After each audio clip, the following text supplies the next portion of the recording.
Modern society cannot survive with the defensive king, am I my brother's keeper?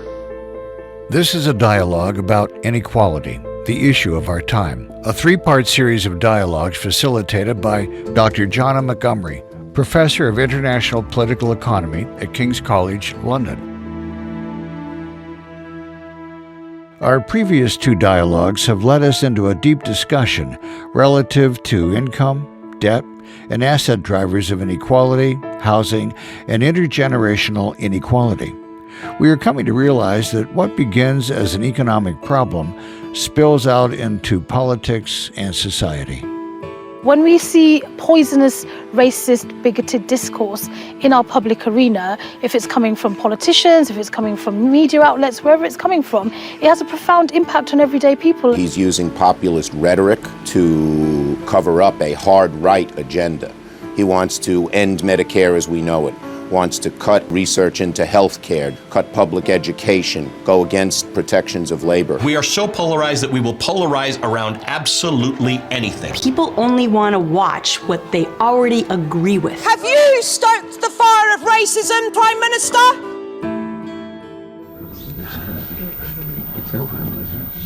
What has become clear throughout our dialogues is that inequality has wider effects on politics, society, and democracy. Inequality is not just a personal experience of extreme poverty or exorbitant wealth. There are wider effects on political stability as well as social cohesion. What starts in the economy as income and wealth inequality radiates outward through society and politics in ways that generate polarization. Our final dialogue examines more closely the balance between the state, the market, and society. It asks what effect inequality has on social democracy, as well as asking what effect can social democracy have on addressing inequality. So let me start with the Politics of Inequality Working Group here at King's College London. We brought together an interdisciplinary group of scholars to consider the social and political dimensions of inequality. Dr. Lee Savage, who is a senior lecturer in European politics here at KCL, let me start with you and your concerns about the wider political landscape. What's really interesting is that, a lot of surveys ask the question, do you think the government should do more to reduce the gap in incomes between the top and the bottom? And in every single country, you see massive majorities in favour of reducing the gap between the top and the bottom. We're looking at 70 and 80% of people saying the government should do more to address this gap between the top and the bottom. I don't think I've seen a party win on a platform of eradicating income inequalities or even heavily reducing them. So I struggle to see how it's going to become an electorally important issue, an issue that parties can win elections on, which isn't to say we shouldn't address it, because I think the problems that arise from inequality are really important and parties are trying to address those. Again, inequalities in education, healthcare, and opportunities that are available to people. Dr. Stephen Klein, a lecturer in political theory here at KCL, can you reflect on our dialogue so far and what you see as the connection between politics and inequality? It's a hotly debated question. You would think that in this era of rising inequality, it would really be beneficial for the political parties who are presenting themselves as wanting to fight this sort of inequality. There's a lot of factors that come into why that is not necessarily the case. So one has to do with the design of electoral systems. If you look in the 1950s and 60s, for example, the British Conservative Party, they saw encouraging homeownership. They said it was a way to create a bulwark of mini capitalists to defend the big capitalists. And so I also think it's a deliberate strategy encouraging things like homeownership that alters the voting interests of a lot of people. And that is going to lead them to vote for a conservative party that is promising to preserve that housing value. And in fact, both center-left and center-right parties are sort of having to do this. But it's a very savvy political strategy. In the same way that when a Labour government created the National Health Service, that's very savvy political strategy to make people, feel entitled to a new service. So it's a similar kind of strategic calculus that these parties are making to how do we reshape the interests of people so that they're going to become more reliable supporters of our political program. Now let me bring in our guests. Professor Martin O'Neill is a philosopher from the University of York, and Dr. James Wood is a political economist from Cambridge University. What are your reflections on these points? I think one reason to care about relative distributive outcomes, to care about inequality and not just absolute levels of economic prosperity, is the fact that unequal holdings of wealth very quickly transfer into unequal political power. Right. So if we live in a democratic society, but it's a society where actually the wealthy get to set the political agenda a lot more, right? So that, you know, they have more voice. There are people who own newspapers who have a tremendous amount of influence on what the shape of a national conversation looks like. If you have a democratic society that's actually skewed towards the interests of the wealthy, because the wealthy are able to translate economic resources into political voice and political power, then you've undermined the meaningfulness of that democracy. And if you want to have a socio-economic settlement, if you want to have a society that's justifiable to its members, then, you know, having well-functioning democratic institutions that don't just amplify the interests of the wealthy seems to be an absolute kind of minimal prerequisite for that. I suppose another reason is to do with life chances. If you think of it from the perspective of kids within society, what your prospects are like in the UK, where you're going to end up in terms of the range of different jobs and occupations within your society, whether or not you're going to be able to flourish in that society, ought not to be a feature of what the wealth of your family was, right? Or, you know, or maybe you might think, well, it's utopian to get rid of that entirely. But, you know, it's very striking that societies that have reasonable levels of social mobility tend to be societies that have lower levels of inequality. Where you have very, very high levels of inequality, then people being as they are, very often wealth gets invested in giving often an unfair advantage to those who are already advantaged in other ways. So, I mean, one thing about this is a really, really uncontroversial idea. This is not, you know, a radical left idea. If you said to people, do you think that everyone should have a reasonably fair chance in life and that their life prospects shouldn't depend to an enormous degree on the wealth of their parents? Everyone surely would say yes to that. And yet we know that if you want a society that, you know, that delivers on that incredibly minimal ambition, you know, it's an ambition to have a merely decent society, then you can't have the kinds of enormous inequalities of wealth that we have in a society like this one. Let's bring in Dr. James Wood from the University of Cambridge. What's your perspective? This is really interesting because there's been a lot of discussions about how the Conservatives have tended to kind of promote private home ownership as a way of appeasing voters. You know, home ownership is a social norm. People want the financial gains from home ownership. So the argument here is essentially that a lot of politicians can try and deregulate access to mortgage credit or build new homes so that more and more people are able to become homeowners and kind of meet this social norm. But this isn't new. This is something that the Conservative governments were discussing in the late 1800s. And it's certainly something that the Conservative and Labour governments were doing throughout the 1950s and 60s. And so the political importance of home ownership and rising house prices has long been there. The problem that we're faced at the moment is this tension between the fact that the housing market is sort of at peak saturation. It can't keep going up for absolutely ever. And you can't just keep pumping credit into the system without it sort of grinding to some sort of crisis halt. And so what you're actually seeing is that some markets are experiencing house price declines. This is leading to a lot of political dissatisfaction. I think the biggest question for me is just what is politically necessary to actually make any changes. You know, we can all see that it's a huge problem, but actually trying to address it is a whole separate issue. That's something that I think really needs to be sort of borne out an awful lot more. What is clear then is where inequality is concerned, there is a balance to be struck between the state, the market, and society. And this is the very stuff of politics. So when we think about inequality as a product of a particular configuration of state, market, and society, it means addressing inequality or doing something about it is most certainly a political concern. The intuition that inequality is divisive and socially corrosive has been around since before the French Revolution. It remains one of the enduring questions, economic and social, of our time. The new study is shedding some fresh light on this country's gender pay gap. It's disappointing that they're making so much less. I didn't know those stats were so high. Canadians are taking on more debt to chase rising prices. I think there are many things government can do, raising the minimum wage, for example, invest in the long run in education. Achieving a social settlement to address inequality is politically difficult, but necessary. We've heard the state can act to improve inequality, but certain governments lack the will to do so. Now I want to bring in my colleagues from the Progressive Economy Forum to discuss a new book, The Return of the State, Restructuring Britain for the Common Good.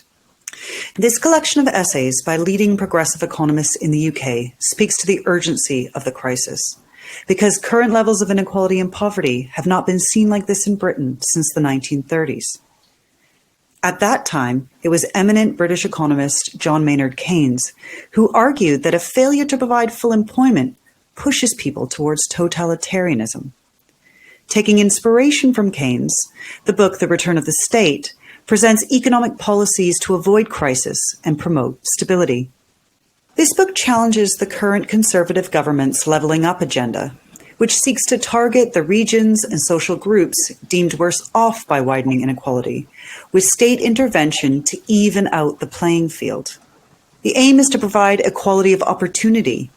This is its sole purpose, the same as successive governments have promised since the 1990s, only to see inequality widen year on year. The shift that is urgently needed is to stop talking about inequality as a playing field at all. When policymakers frame society in this way, they are putting people on opposing teams to compete in a winner-takes-all game of life. Imagine how much life would improve if governments framed equality as a common good or a resource for society to draw on. A collective good providing widespread prosperity and cohesion rather than individual gain and division. Where ideas lead, practical solutions follow. So we must change how we think and talk about inequality. I'm honored to welcome Professor Sue Konzelman from Birkbeck University, London, and Professor Jan Toporowski from the School of Oriental and African Studies, who are the editors of The Return of the State. Also, Director of the Progressive Economy Forum, Dr. James Meadway, to lead our discussion of what social democracy can do to address inequality. First, Professor Konzelman, your historical and comparative research has long made clear the connection between economic ideas and government policies, and how they govern both economy and society. What do you think is most relevant in our understanding of the role the state plays in shaping inequality? My research on inequality focuses on the social, economic, and political instability it creates, and the role that economic policy has to play in tackling its causes. I'm also interested in the role culture plays and how we conceptualize it. Until we accept the reality that poverty and inequality are systemic rather than individual problems, the design of economic policy aimed at tackling them will continue to be misinformed and ineffective. I guess the key point is that inequality and poverty can be caused by many factors, most of which can be at least partly addressed through appropriate policy. The question is how policy can not only tackle the causes of inequality, but also help to change our culture and the way we think about people who find themselves struggling with these problems. In our book, Labor, Finance, and Inequality, The Insecurity Cycle in British Public Policy, we developed a framework, the Insecurity Cycle, to help make sense of major shifts in British public policy from the dawn of the Industrial Revolution to the present. These include the shifts from laissez-faire capitalism to the post-war Keynesian consensus, which took nearly a century and a half to come about, only to be reversed less than 30 years later with the shift to neoliberalism during the 1970s and 80s. Our objective was to try to understand what might be required for the 2008 financial crisis and its aftermath to catalyze another shift, this time in a more progressive direction. The dynamics of the insecurity cycle are driven by the interaction of economic and political forces within society, as opposing interest groups, working classes on the one side and wealthier capitalists on the other, apply pressure on the state to shift the focus of policy toward their own viewpoint and interests. assuming a functional state, the existence of institutions capable of representing the interests of the various groups within society, and confidence in the state's ability to mediate these interests, the result is pendulum shifts between varying degrees of market liberalization and social protectionism in response to pressure from the different groups. However, with a dysfunctional state, especially if either or both sides lose confidence or feel their interests are not being effectively represented, this mediating effect is removed, paving the way for extremism on one side or the other or both. Now, we further developed the insecurity cycle framework in subsequent papers, looking more closely at the nature and role of the state in helping to mediate extremist political pressures coming from both the left and the right. And what we found is that during the interwar years, the British and American states played an important role in avoiding succumbing to the extremes of communism on the left and fascism on the right, which many other states did not. The result was a Second World War. Today, we're seeing very similar social, economic, and political developments to those of the 1920s and 30s, and many worry about the influence of extremist political pressures, especially on the right, and the threat this might pose for the rise of fascism. So it's still an open question whether the 2008 financial crisis, a decade of austerity, and now the COVID-19 pandemic could produce another shift. As yet, it's uncertain, if it does, whether change will take place within the current conventional wisdom of neoliberalism, or whether we'll see a departure from that and the development of an alternative paradigm. And I think, too, the really important point is that during the 19th century and where we are today, what we see is people blaming the victims. So you see all kinds of evidence of that. The reality is that poverty and inequality are systemic. So they're features of capitalism, they're features of laissez-faire capitalism. And during the interwar years, because of the research Keynes was doing and a lot of others like him, Adolf Berle in America, so you had people who were looking carefully at the economy and unpicking the way the economy actually works and recognizing that if you have an economy where you don't have a state taking a role in social and economic regulation of some sort, you're going to have poverty and inequality. That's a systemic thing, and they're not any fault of the people who find themselves in that situation. It's a feature of unregulated capitalism. If you recognize that, then you're going to introduce policy to deal with the systemic problem that's a feature of unregulated capitalism. We're back to the Victorian idea that people are poor, people are unemployed, people are disabled because it's their fault. My more recent work, some work that I've just started doing with Hanna Szymborska, links up with the fact that we should not look at inequality or just data on inequality as showing a particular problem. We need to put that data into a social context. And the particular social context that I have in mind is the context of social stratification.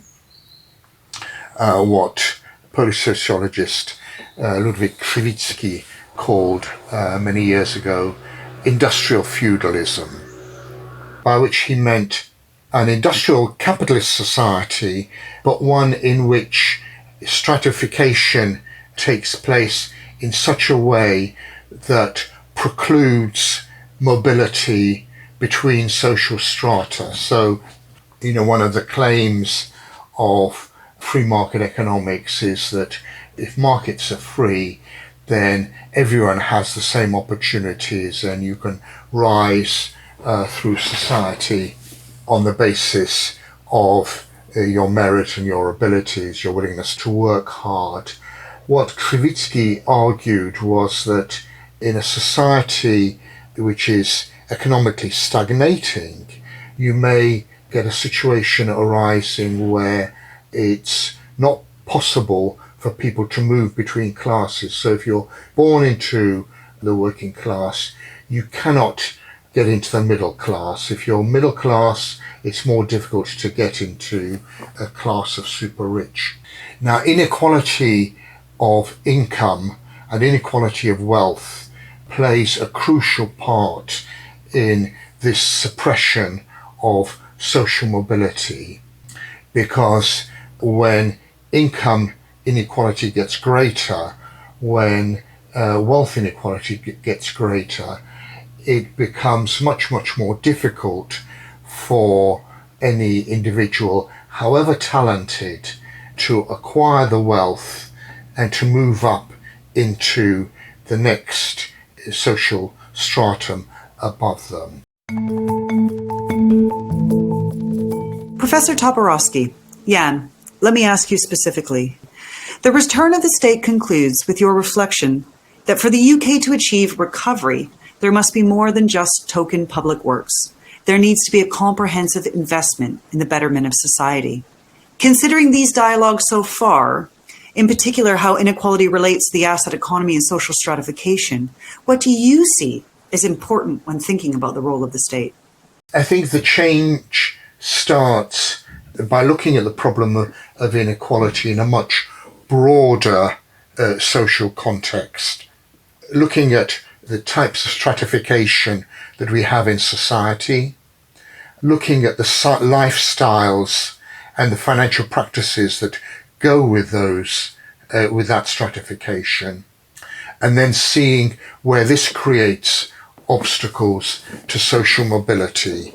I think the old idea that we can address the problem of inequality simply by taxation, by redistributive taxation, higher taxes on the rich, higher incomes for people at the bottom, or welfare provision for people at the bottom, it's oversimplifying the problem. It doesn't deal with a problem which is fundamentally, if I can use the term, endogenous to the way in which we in society organise how we live, how we operate, and how we operate our assets and our property in order to use credit in a way that supports our lifestyle and that gives us security.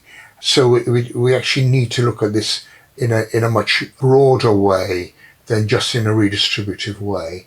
I say this also because I don't think that you can equalize income and wealth simply by taxation and welfare provision. We need to go beyond that. We need to address the issues in the housing market. We need to address issues like pensions, pension provision, and welfare provision. Beyond that, fundamentally the question of employment. So much inequality really, and so much of the problem of poverty arises not because of inequality of income, but because of unemployment. And the inequality of income arises because of unemployment. It's only because we have an unemployment problem that we have people on 0-hour contracts and being paid or not paid for work that they do. I just want to bring in Dr. James Meadway. Can you expand on these ideas and reflect on how they might be applied in a practical setting? Do we actually want to think of growth as measured by monetary GDP as the desirable outcome to get to? Right? Because there are any number of environmentalists who raise the quite correct point that simply saying let's go for growth, as we usually think of it, increases in GDP, has two things. One, the link between increasing GDP and rising wages and incomes, improving living standards for most people, has broken down quite dramatically, at least in the last 10 years and arguably longer. First bit. Second bit, the more we have this growth, the more damage and violence we're doing to the natural world. So we can't just push harder and harder at growth. There's this whole backlog of stuff we're producing on the other side. Again, this gets you outside of just thinking about that kind of Piketty world, and that's not a criticism really. He sets up a model that talks about these sets of issues, and then you turn around and say, actually, there's a whole environment that we have to think about as well. But we should be thinking about the environment as well, because it constrains some of the policy options. Let's put it that way. So far, this dialogue has focused on explaining why the state plays a role in configuring inequality, today and in the past. The main way, it seems, is by adopting policies that widen or lessen the gaps between the poles in society, either through technical measures like taxation and spending, but also by prioritizing things like well-being or inclusive prosperity. Now the dialogue moves on to think more specifically about how public policy can be used to improve inequality in all its different guises. If we just change how we think and talk about inequality, what really changes?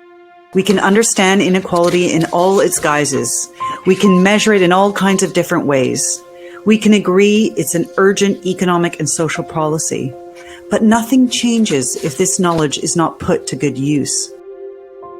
Fatalism is not an option. We are social beings, the greatest problem solvers on the planet, and we can build a better, more equitable way of living. Indeed, we need look no further than what has already been done to tackle inequality. Throughout this symposium, there have been plenty of examples of when inequality was not a social problem.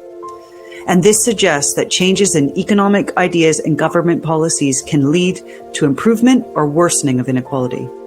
If something can be done, it can be undone. But the question still persists. How do we do it? And what exactly do we do? To answer these questions, I've invited all symposium participants to offer their reflections on what can be done. What small idea can be put into action that can bring about big changes, or what big idea, when put into action, will lead to many small, meaningful changes. So to kick us off then, Professor Sue Koselman from Birkbeck, what did you want to add?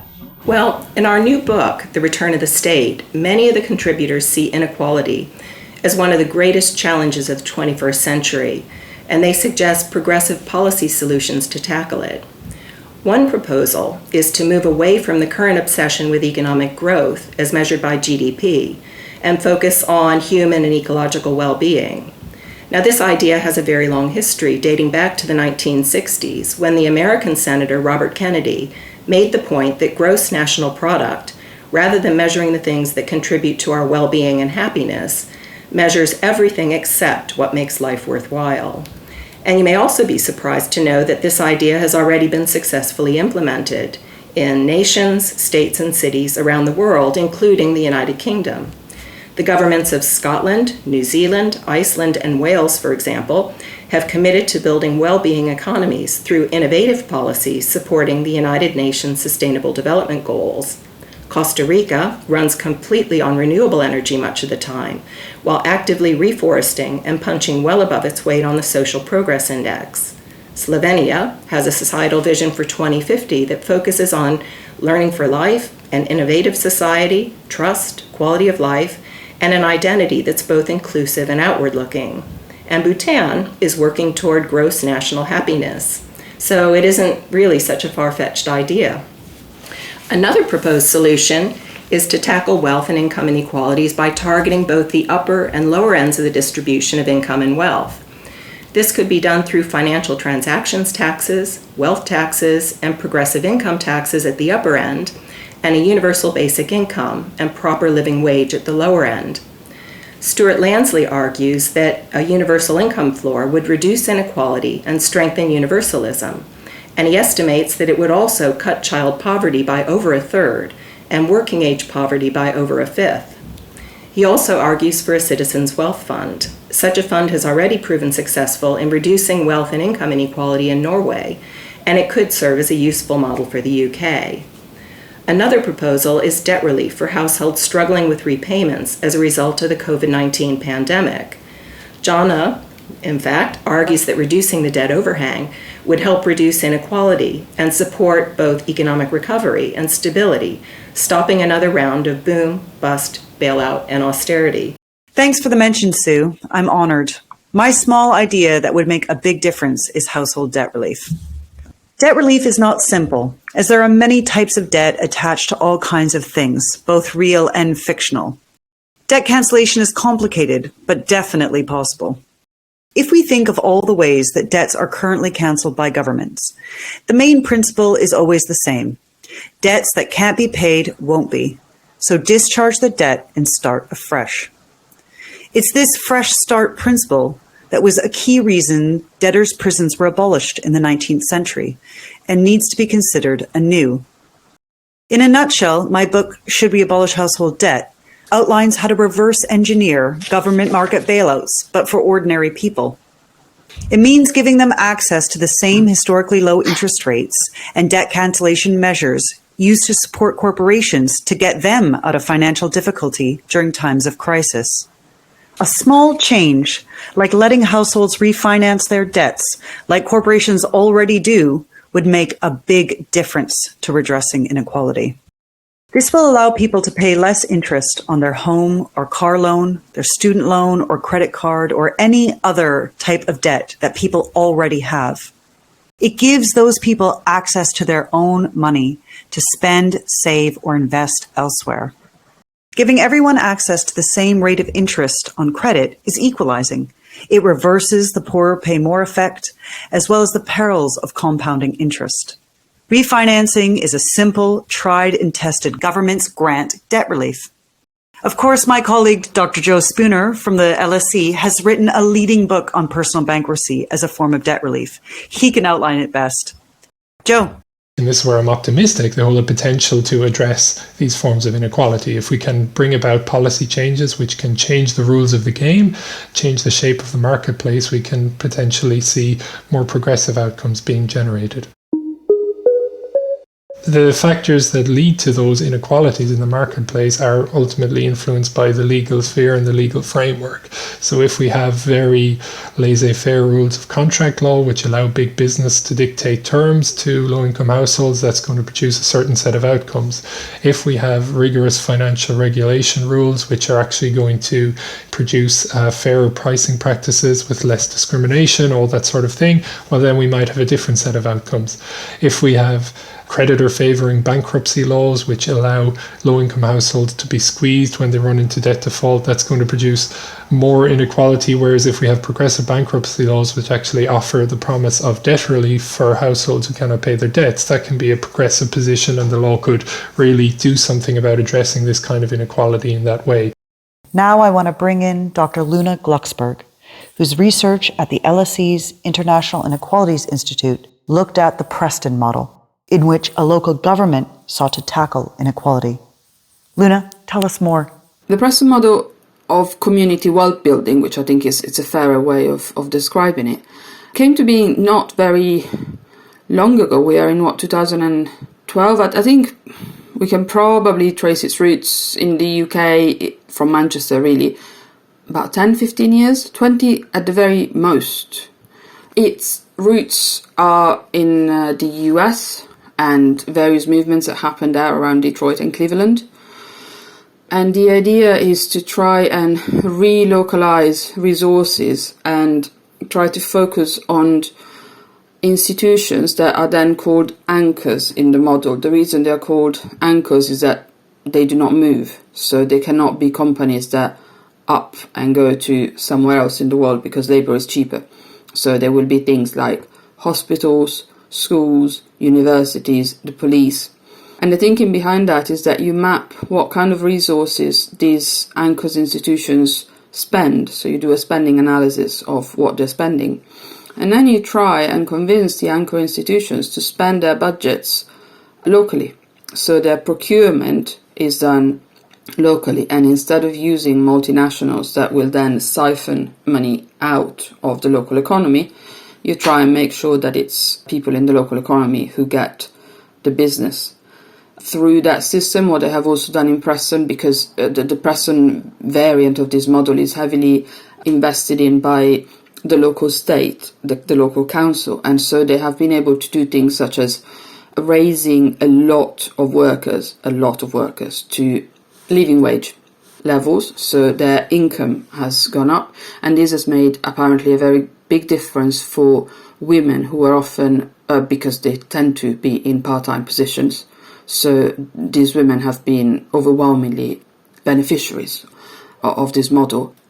Another part, which is still to come, because obviously these things take time, would be to then develop and help incubate, which Preston is doing, cooperatives, so that the work that companies do for these anchors, for example, or for other things, are workers-owned cooperatives. So again, the principle is to try and share wealth, assets and income more equally and more locally.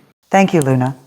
Now, Professor Martin O'Neill from the University of York, you wanted to come in and make a point? Some of the range of different kinds of policy solutions that the social democratic and left parties have tried in different places. So Piketty ends up now in the 2020 book saying, right, okay, in different places, left and social democratic parties have either emphasized public ownership, or they've emphasized the use of the tax system, or they've emphasized forms of co-determination and stronger unions and kind of the different ways of constituting capitalist firms, different ways of kind of sharing power within those structures.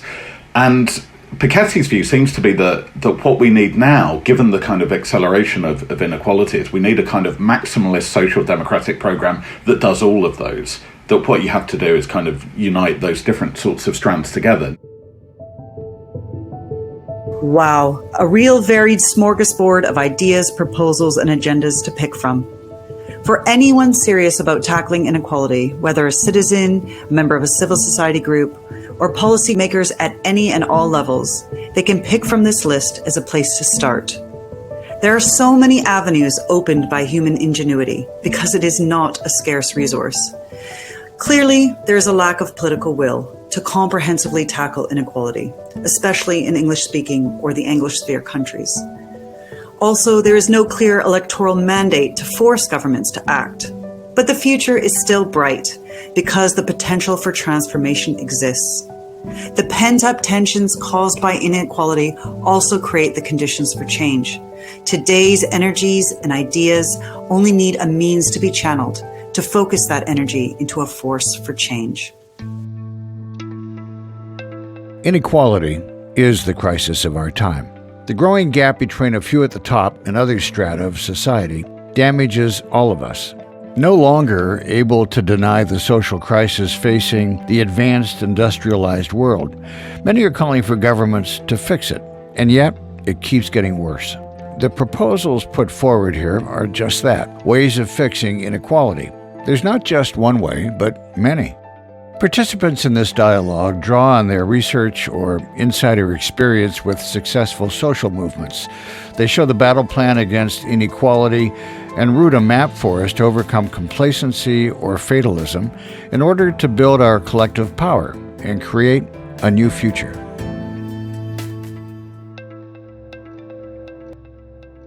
Inequality is the issue of our time, a societal, man-made problem with many possible solutions. This digital symposium brought into dialogue a range of different scholars, educators, and practitioners as a way of bringing to life why inequality is so important. We examined the established ideas and the long history of inequality as opportunity, outcome, or even asset portfolio. There is a consensus that inequality is primarily structural and that individual behaviors play a much less important role than previously thought. We discussed social stratification and the ways in which inequality ties to gender and racial discrimination within society. There is a wide agreement that history plays a big role in shaping inequality today. Inheritance, whether money from your family or the colonial legacies of empire, features prominently across multiple dialogues.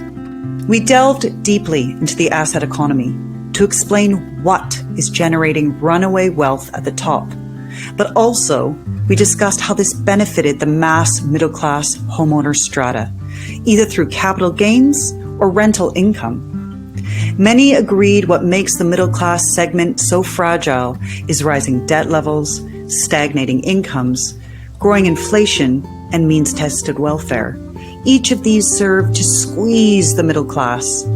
This excludes large segments of society who are locked out as non-homeowners, unable to get on the property ladder or own other forms of financial assets. We teased out how debt creates a dilemma at the heart of the asset economy. because debt drives both fortune and misfortune, and these ups and downs themselves create instability. Debt drives the poles of society further apart. The rich get richer when the poor pay more. Finally, we reflected on the role social democratic government can play in shaping inequality, as well as fixing it. Now all that's left is to bring this digital symposium to a close. With a most sincere thank you from the King's Politics of Inequality Working Group to all the participants and Everything Podcast for their support, as well as to you, the listener.